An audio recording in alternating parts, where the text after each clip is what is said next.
is a core component of the resource manager, and this scheduler is responsible for allocating resources to application. Okay, so when I say scheduler, we don't mean to say that, means don't understand the scheduler. That means the scheduler will not responsible for monitoring and or you can say tracking the status of your application.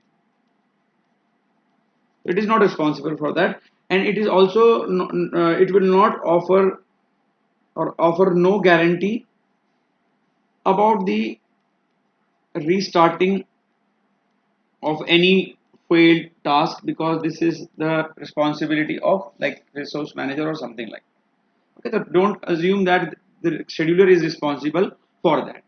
Okay, so you can say these scheduling policies, these policies or uh, these are pluggable components, or these are the pluggable policies we are going to understand in this session. So out of that, the first scheduler policy is your first in first out scheduler. Okay, so as the name suggests, this is called first in first out policy, which is very simple. So what happened in this, the jobs run in the order of submission. Whatever the order you submitted a job, it will submit the job, it will submit the job in the same order. So now what does it mean? That means job submitted first will get priority to execute, right? That means if it is so, then we can say that this is a queue based scheduler. So all first in first out are queue based scheduler, right? Which is very simple and does not guarantee the performance, efficiency. The reason is that because sometimes the small jobs have to wait for the long job, and this is a very simple concept. So let's understand through this figure what I am trying to say is. So let's say this is your time x-axis, and y-axis we have a utilization. So how we are utilizing the bandwidth of that. Okay. So now let's say job 1 is submitted here and job 2 is submitted over here. Let's say here. So I'm just writing this one. So job 2 is submitted over here. As the job 1, and this is the maximum capacity we can have. So as the job 1 is submitted first, so it will execute, even the job 2 is submitted at this point, but still job 1 will take all the bandwidth. And once the job 1 completed, and after that job 2 will start executing this one. So this is our first in first out queue, right? And you can say that this is the part of the job 1 and this is the part of job 2. Even the job 1 has 2 has submitted over here, but it will wait this point till this point. Job 2 will wait, and then after that it will execute. This is a very simple process. So now what we can say that it is simple to understand. That means not needing any kind of a configuration, much configuration rather I should say, because at least we need to define the policy with what we are using, and it is not, you can say, suitable for shared clusters. because if there are shared cluster, long job will take a lot of time and then other will keep on waiting. So that is why it is not suitable for shared cluster. As I can say that large application will use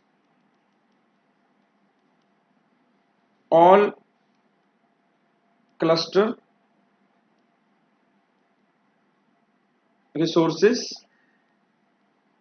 and then in turn what will happen, the small one or small job or small one have to wait, right? Now this doesn't, the problem with this policy is that this doesn't take into account of resources allocation between the long and short job. That means whatever the job will come, it will take care of that only and it will not consider the other one, right? So this is about the first in first out policy. Now let's move to the second scheduler. So now let's move to the second scheduler. The second scheduler is your capacity scheduler. Okay, so you can say the design of this capacity scheduler is to allow application to share cluster resources, which was not there in the first in first out. So that is why it is an improvement of on the top of the first in first out. So it will allow the you can say sharing of cluster resources, and this is commonly known as job queue, because we are going to create a lot of queues based on our requirement. And the main idea behind this is like to allocate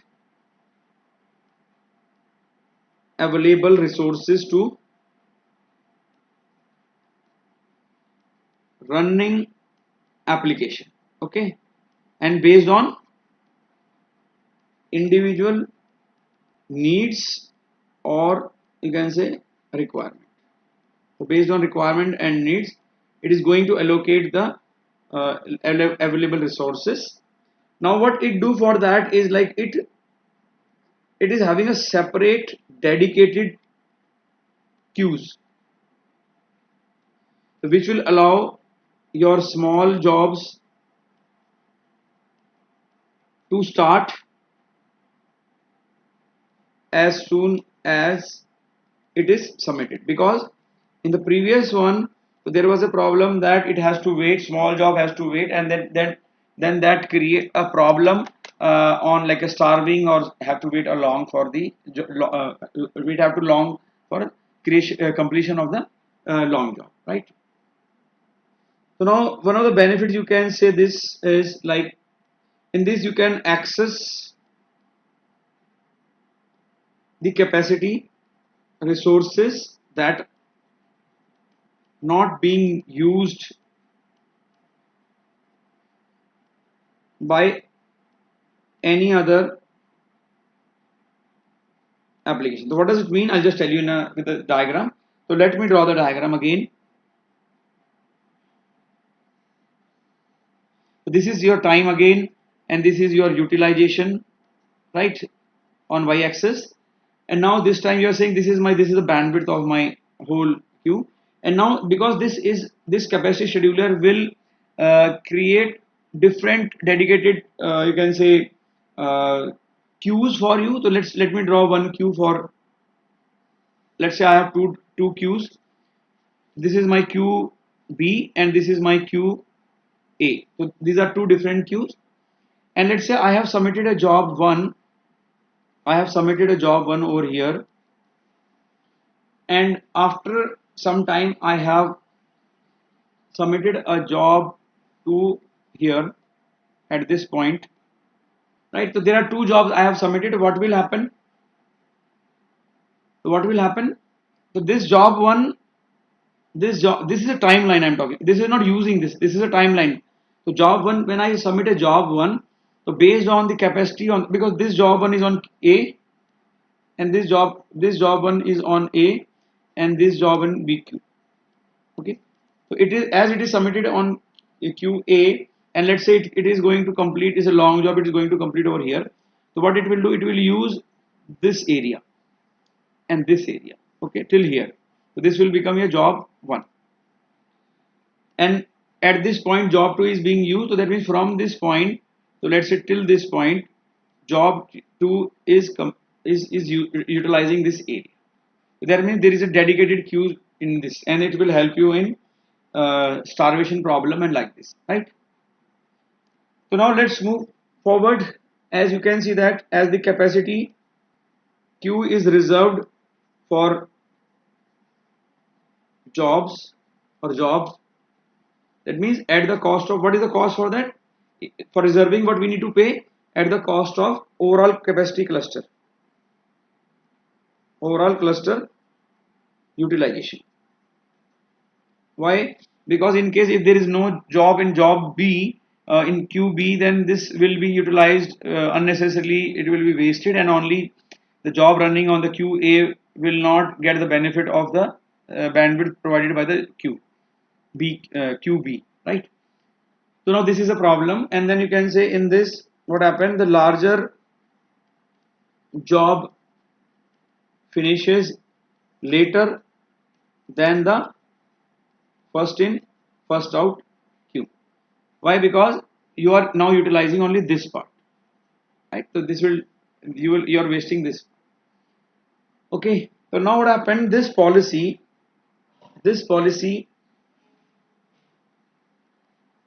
allow user or user group, a group of users, just to share resources to assigned to certain capacity of the cluster. So what I'm trying to write is that either there is a user or a group of user is assigned to this capacity of the cluster, some other user are assigned to this portion of the cluster, right? So I'm trying to say that. So now just to enable this policy, what we need to do is to enable this policy, what we need to do is, like, what happened, the admin config one or more queues based on the our requirement, right? What will do, it will create queues, and with you can say some pre-defined calculated or predefined or pre-calculated or share of cluster capacity. Okay, so what else I can say? We can say that this actually allows, is it allows, this policy allows the minimum, or you can say minimum resource capacity allocation, minimum resource capacity allocation to each queue, right? So how it can be possible? Like, because admin can configure max and or minimum constraint on the use of this cluster resources, that means a capacity on each queue. So now I want to show you the configuration file. The first configuration file is your yarn. The first configuration is your yarn-site.xml. Okay, so this is actually, you can say, setting yarn daemon, which are like resource manager and node manager. So in this we have a lots of property files, and property file, because it is an XML file, so this is a property file, and it is having a name value tag. So I'm just writing the name. The name is like the name of the tag is your yarn dot because we are using a resource manager dot, because we have to define a scheduler class, to scheduler dot class. Okay, what will be the value for this? The value for this is a fully qualified name of the class, like org dot apache dot hadoop dot yarn. So till that you know that, and then after that we need to have some server, and we are using a resource manager. This is one name, and all are in small, and this is your scheduler, and this is your capacity scheduler. That is why I'm writing capacity dot, the class name is a, this is small. Okay, this is small, and this is capital, the capacity and scheduler. Okay, so that means this is my class name, and this belongs to your capacity scheduler. So now let's say if I have a first in first out scheduler, then what do I need to do? So I need to write again name will be same, but the value will be, the name will be same and value will be org.apache.hadoop.yarn.server.resource-manager.scheduler. And after that, instead of capacity, what I will do, I will use a small FIFO.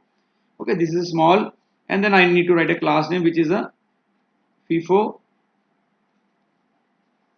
scheduler, right? Similarly, if I have to go for your, say, the another one scheduler is your phase scheduler, which are going to do after this one. So that the value should be like this, same till scheduler, and then after that I need to write called fare. This is a small because this is a package name. So just I need to write a fare dot, this is class name, that is fare, and then S is capital. So this is capital, this is capital, this is capital, this is capital. Okay, so this is the property we need to define which policy I need to plug. That is why it is called pluggable component. Now another very interesting you can say configuration file is your capacity hyphen scheduler.xml, right? So now this is available in Hadoop configuration file or configuration directory, right? So now here also we have some properties we need to set as terms of capacity. So this is for everyone. That means either we are using yarn or something, but this is for especially for the capacity scheduler. So name over here you will find that you have a yarn, you have a scheduler, right? And then you are saying then capacity scheduler, all are small, and then after that you are saying the root, and then root will be there, and then you will say how many queues. So what are the queues are there? That means value should be of the queues are, this is a name tag, value tag. My queues are production, and then I'm using development. So there are two queues I have created, and you can create any number of. Similarly, some other property names are yarn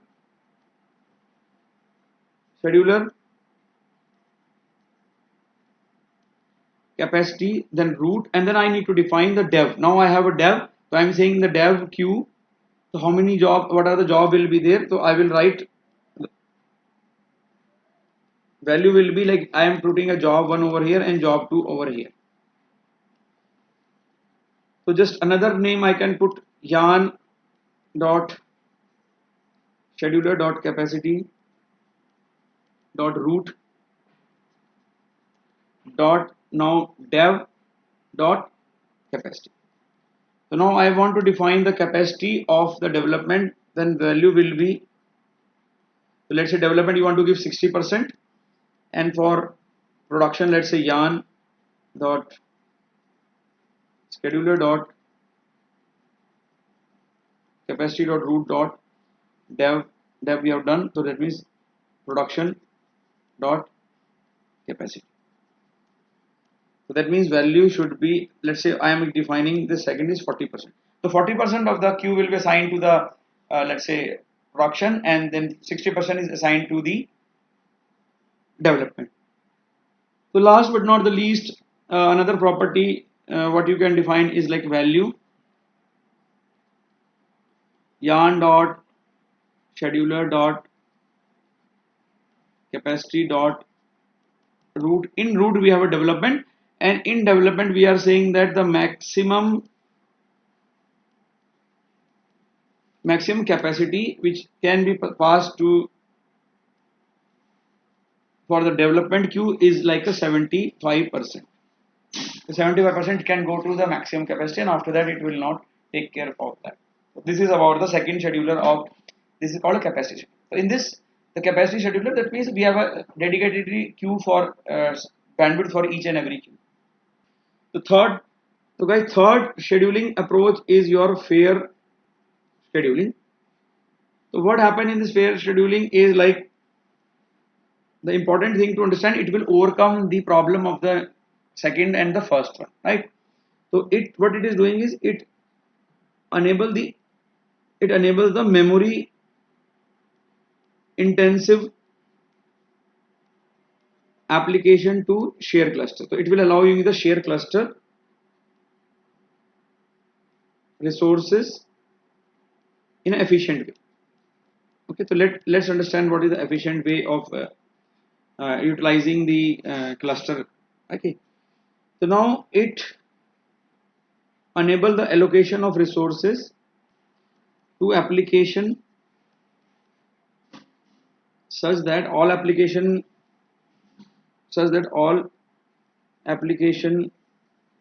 get, let's say, on average an equal share of cluster resources for a given period of time, right? Now the important to understand what happened in this, let's say if you can say any, or if one application is running,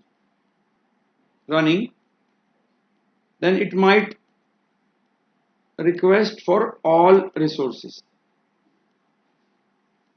for its execution if it needs, or if needed, right? Let's say if other application or applications are submitted, so what will happen?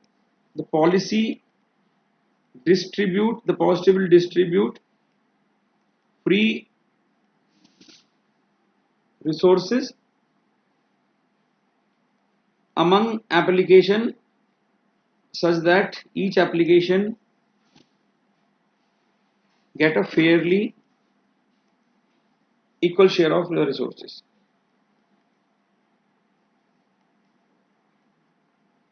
Right? So if it is free, then it's okay. It will get all the utilization bandwidth, and if other application is submitted, then what will happen? The policy will distribute the resources among all the application, and based on like it will get equal share of the resources. And I'll explain in this a diagram. Okay, before moving that, let's understand the diagram. Okay, so let's say you have, again you have a time and you have utilization, right? So now let's understand, there are two queues we have created. This is called Q1 or QA, and this is called QB, and both are having the fair share. So what is the fair share? Let's understand. So now similarly we have submitted, job 1 is submitted, and after some time job 2 is submitted. Let's say after some time job 3 is submitted. So all three jobs are submitted. So I'm saying that this is the maximum bandwidth we can have. Okay, so when the job 1 is submitted, at the time there was no job else, so that means the job 1 was enjoying the full bandwidth of the cluster from there to here. And once the job 2 submitted, that means now this is, and very important point, this is submitted under A, and this is submitted under B, and this is also submitted under BQ. I'm talking about AQ. So at that time there was no job submitted. At this point the job 1 from the, even from A was utilizing the job B. Okay, but as the job 2 is submitted on the queue number B, what happens? Then job 1 have to release this space. So now it will execute, because the submitting a job and actually executing a job will take some time. So I'm just having some small gap. So now job 1 will execute till this point, and let's say job 1 will execute this point. I'll understand this one. So I'm just writing a job 1 and job 2. Now job 2 is submitted, the job 2 is executing, and job 1 is also, it will take some time to execute, but in the queue B, number B, the job 1 will execute till this point. Let's say job 1 is executed till here. Now job 2 is submitted at this point and it is started over here. So let's say job 2 is starting, and then similar after some time job 3 submitted on the B job 3 is submitted on the B queue number B. So now it has to segregate. That means now in this queue job in this queue the job number 2 as well as the job number 3 both are going to execute. So now they will distribute this point, and this point is like submitting the job and executing the job. So till this time, this is, you can say, 2, and 2 is executing. Let's say 2 will execute till this point only. So 2 is executing from here to here, and after that job 3 started. So at till this point job 2 and 3 both are sharing this 50-50%, but after that 3 is executing this. So that means in this it is utilizing the full bandwidth, and till here it is utilizing the half of the bandwidth. You got it? So this is about the fair scheduling, where you get all the benefits. So let's move back to the. So now let's see, this approach of fair scheduling allows the preemption. So that means preemption means resource manager will request container back from application master. That means application master will stop executing because the container has been taken back from the application master, and it completely depends on the job configuration, right? So you can say advantage of this kind of approach is something like every queue, whether it's A or B, every queue will get some minimum share of cluster. And one thing, it is also removing the problem of capacity scheduler, where the capacity was dedicatedly allocated to small jobs and something. Okay, so it was, now it is utilizing the, when it is free, and it is utilizing the all the queues whatever available into that. So that is the resource cluster resources.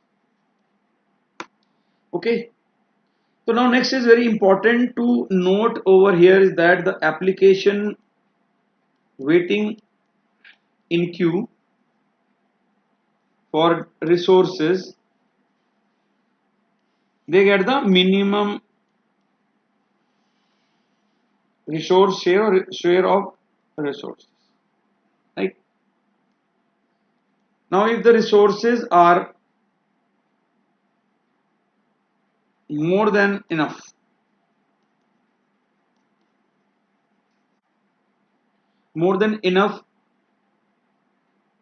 for your application, then what happens, then